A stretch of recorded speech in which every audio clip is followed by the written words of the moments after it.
Ultimately, though, which team will emerge from this region as the representative in Glendale, Arizona, in the Final Four? Whew.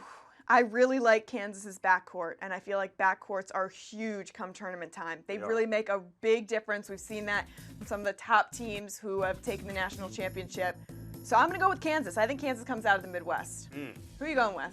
I am not going to take Kansas. No. I think they're going to have their hands full with Michigan State in the second round for one. I think they're going to have their hands full with NC Central in the first round. I keep saying that. Watch out. I have a good reason, though, besides those matchups for not taking Kansas to win the national championship. And the same reason applies to number 2 Louisville. Avoid both of those teams, people, in your brackets. No team has ever won the NCAA championship after losing the first game of a conference tournament.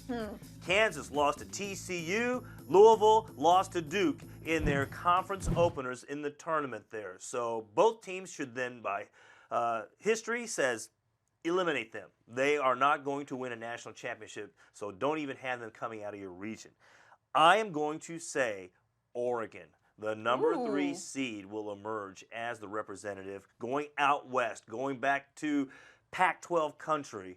I know there's been some talk about how Chris Boucher's injury, the torn ACL, will affect them, and it will to some degree in terms of what he can do on the boards and certainly providing minutes and being a big body down low. But they still have Dylan Brooks.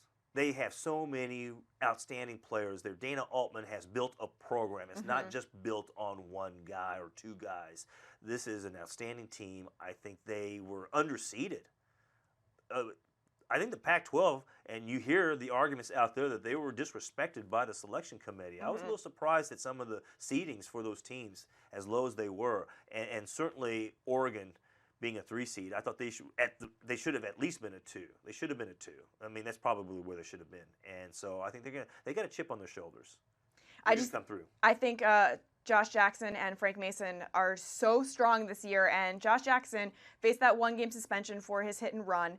He underwent that suspension, which a lot of people thought was controversial. Maybe he should have been suspended further, but the case is that he's going to play for this tournament, and he is a huge part of this team, and that's obviously why he's playing, because talent outweighs any sort of moral obligation at this point in the season, as we've seen.